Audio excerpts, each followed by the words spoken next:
Joining us now, CEO and founder of AngelAi, Pavan Agarwal. Gentlemen, welcome and thanks for coming on. So you might be wondering, what is Google's AI going to do with Spirit's information? Well, apparently the information could include emails, internal communications, some spreadsheets, as well as transactions with the public, including bookings, frequent flyer information, as well as human resources information on its employees. So Pavan, I'll start with you. I mean, is this a worthwhile fight if you're just getting access to what? Flyers calling and saying, why'd you cancel my flight? Well, I think it's a great wake-up call for America and small businesses and all Americans, because the real value, the gold that's out there is your data, and most people don't understand that. And actually right now, when you use Google, you're giving away it's estimated about $60,000 of lifetime data. So why don't we change that around and let's come up with technology, and actually we offer technology that captures your data for you and stores it on chain in your wallet.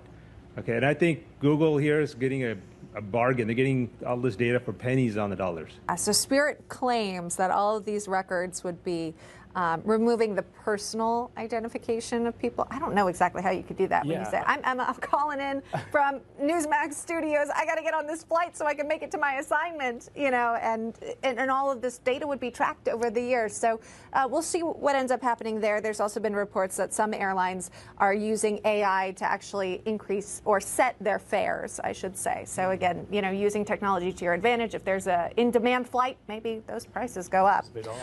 Let's move ahead, though, to some other news that's fascinating. Former NFL star Jason Kelce and the brand Garage Beer have teamed up with Liquid Death to urge people to donate a certain bodily fluid to data centers. Catchy jingle, a little creative there, but the goal is to collect urine to cool down data centers. But it also clearly, Pavan, sends a message not approving these centers. What do you think of it?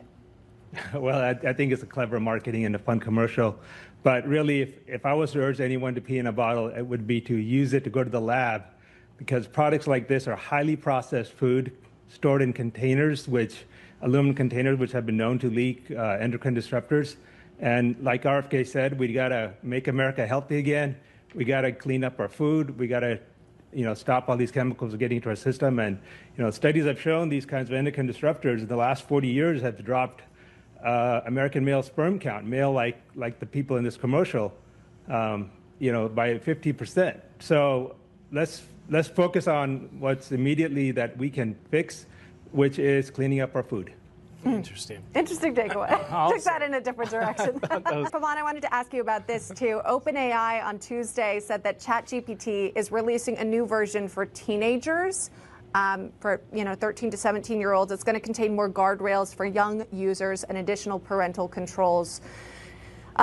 Really, what would they be able to do maybe behind the scenes? I mean, could it impact, search capabilities? Yeah, I think it's a good idea. I have a teenager myself, and ultimately it boils down to parental supervision, and you can't offload your parental responsibilities to a tech company. You got to understand that the tool could be a great educational tool and can actually help your kids. So, for example, we use the tool right now to train hundreds of people in our company, because we let people have conversations with the AI, and the AI trains them and guides them on how to be better at their job. And we found it to be massively scalable, and we can hire a lot more people as a result. And the same thing can be done with anybody, with kids and anybody. So it's not, don't blame the tool, it's blame the application and the use of the tool. And parents, you're responsible for your children. Watch what they're doing on their computers, and manage their screen time. Right. Yeah. Pavan and Brendan, thank you very much for coming on. We do appreciate your thoughts today. Thanks, guys. All right. Thank you.